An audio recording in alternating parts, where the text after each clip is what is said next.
gente ouvido, visto esses comentários. Não, melhor, olha só, que troca rápida de apoio, que beleza. Gente, aonde que isso pode ser qualidade? Né?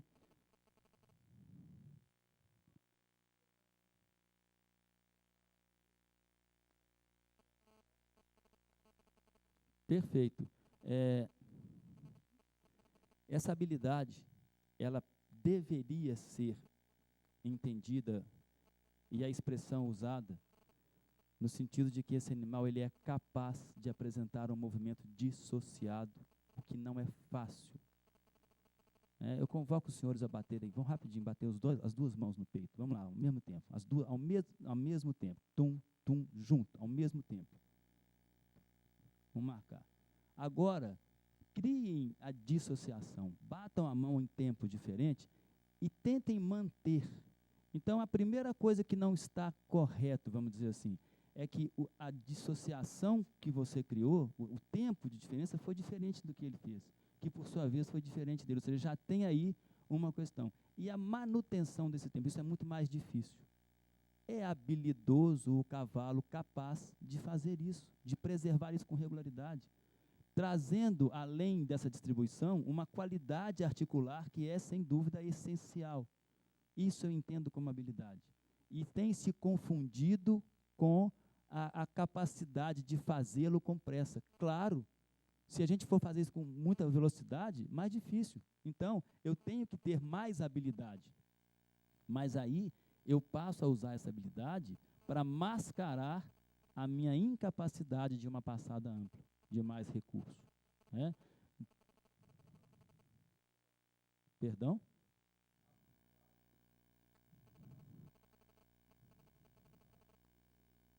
Exato, você ser capaz de preservar a dissociação, o que não é fácil, com amplitude. Né?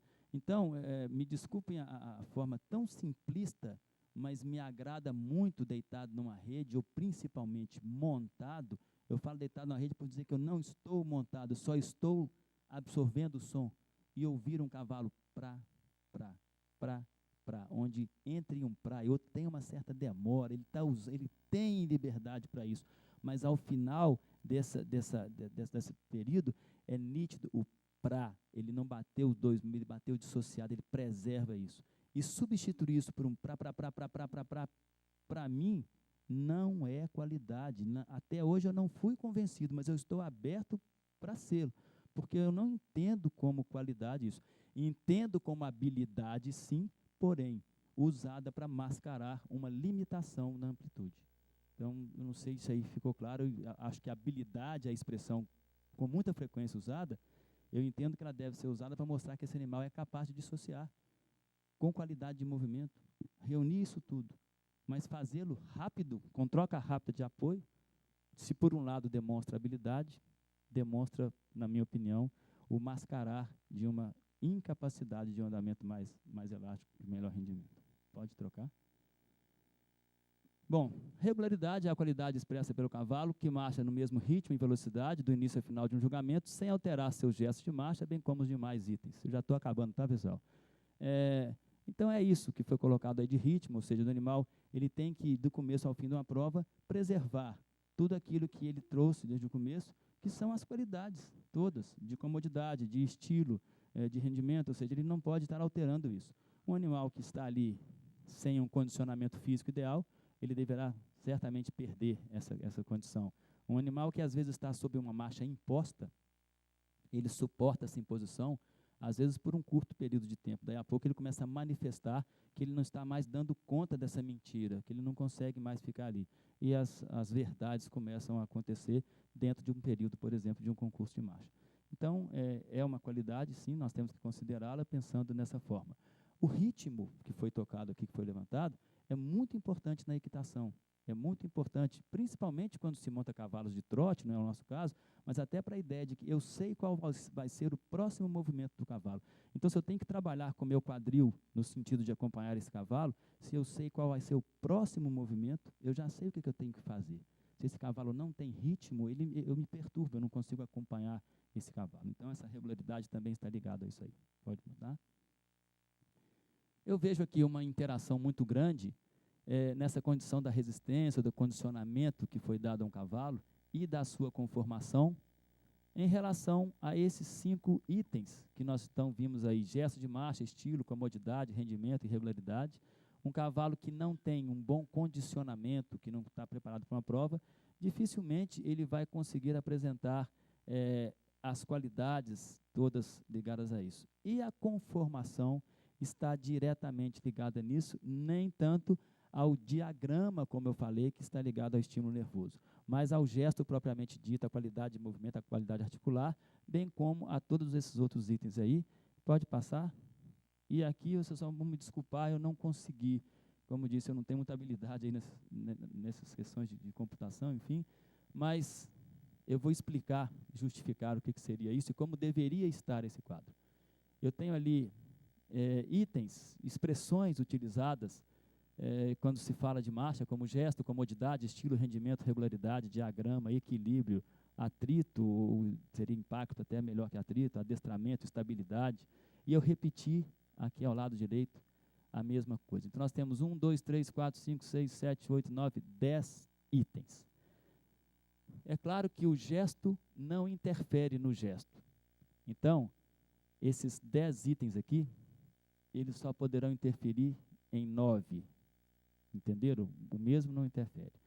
E se então nós fizermos um cruzamento dessas linhas, é isso que faltou aqui, então se eu identificar, por exemplo, estilo, e traçar uma linha daquela estrelinha, do estilo até o gesto, se o estilo interferir no gesto.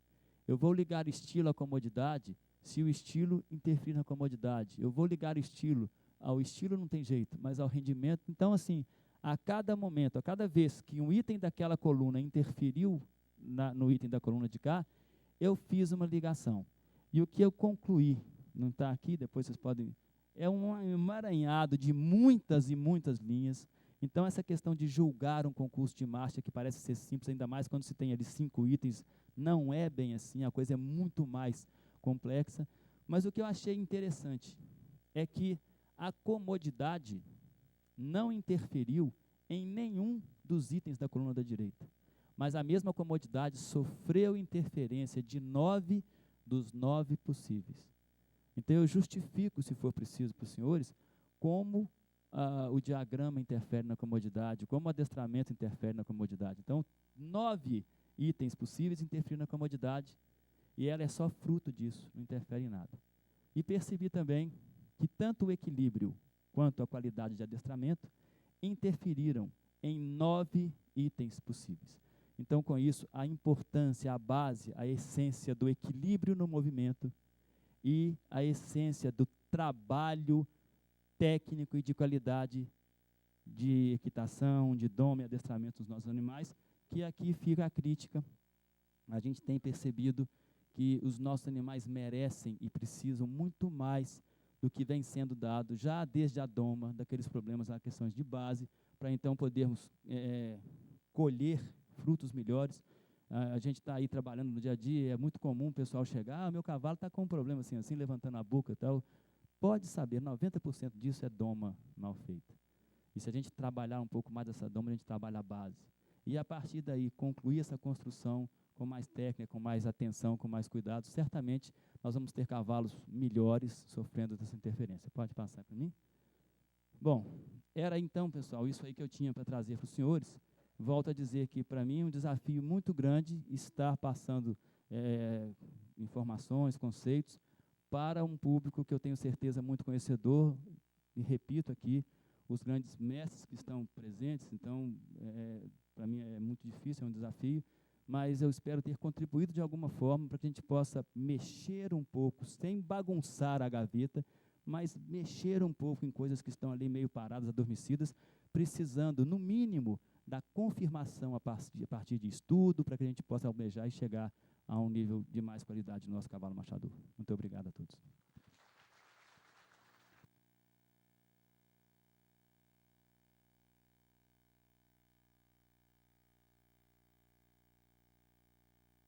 Aquilo que a gente tem ouvido, nós sabemos, por exemplo, que, pelo menos o conhecimento meu, o pessoal que cria pampa introduziu a marcha intermediária nos julgamentos. O Manga Larga Machador tentou fazê-lo, realmente não foi uma coisa que obteve sucesso. Então, eu vou aproveitar para também desfazer uma outra confusão que há a respeito daquela expressão marcha de centro. Pode passar, por favor? Bom, eu vou usar aqui esse quadro, entendendo que dentro desse centro maior nós temos a marcha, e aqui à direita o trote e à esquerda lá a andadura. Portanto, entre a andadura e a marcha, essas possibilidades aí de marcha.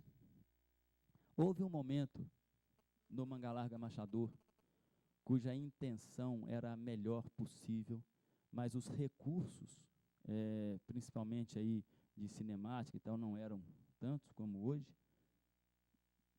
em que, na tentativa de se definir e até trazer de forma didática o andamento, criou-se essa expressão aí, marcha de centro.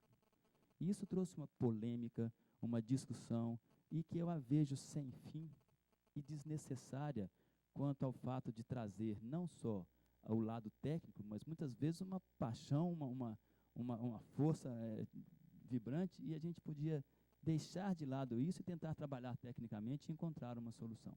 Então vejam, senhores, que se nós imaginarmos uma linha horizontal aí, que parte lá da andadura e vem até o trote, nós vamos entender que a marcha se encontra entre esses dois extremos, aí eu falo em termos de diagrama, e ali nós temos aquelas representações. À direita de centro, D1, D2, D3, D4, à esquerda do centro, L1, L2, L3, L4, sendo que de 1 a 4 distanciando do centro. Muito bem. Então vamos entender aqui que nós tenhamos essa linha, trote de um lado, marcha e andadura do outro, e nós já comentamos aqui que o trote apresenta apoios exclusivamente diagonais. 100% de apoio diagonal, 0% de lateral. E no outro extremo, na andadura, nós temos 100% de apoio lateral e 0% de apoio diagonal. No trote, a troca desses apoios se faz no momento de suspensão total. Na andadura, isso se faz no momento de apoio total quadripedal. Tá bem?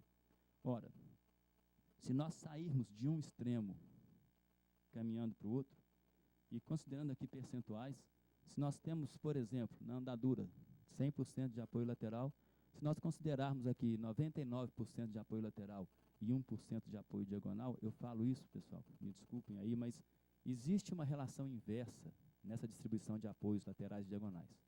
Quanto maior o apoio diagonal, menor o lateral. Quanto maior o lateral, menor o diagonal. E fica o tríplice apoio, confirmo, sem sofrer alterações em relação a isso. O tríplice apoio não vai sofrer alteração em relação a essa relação inversa de apoios laterais e diagonais. Então, quanto maior o tempo de apoio diagonal, menor o lateral. Quanto maior o lateral, menor o diagonal. Então, se nós sairmos aqui desse extremo e imaginarmos 99% de apoio lateral e 1% de diagonal, vamos caminhando 98,2%, 93,7%, e nós deveremos chegar num ponto central dessa linha, em que esses apoios deverão ser iguais, 50% de apoio lateral, 50% de diagonal, e continuamos progredindo nessa linha, e temos aqui 60 e 40, até que, por fim, nós vamos ter 1% de apoio lateral e 99% de apoio diagonal, e aí nós caímos para o trote, nós temos 100% de apoio diagonal e 0% de apoio lateral. Até aí está claro para os senhores essa variação. Muito bem. O ponto central desta linha, e que teria matematicamente essa ideia de tempos de apoio lateral e diagonal iguais, isso foi chamado de marcha de centro didaticamente e infelizmente, porque isso trouxe uma confusão extrema.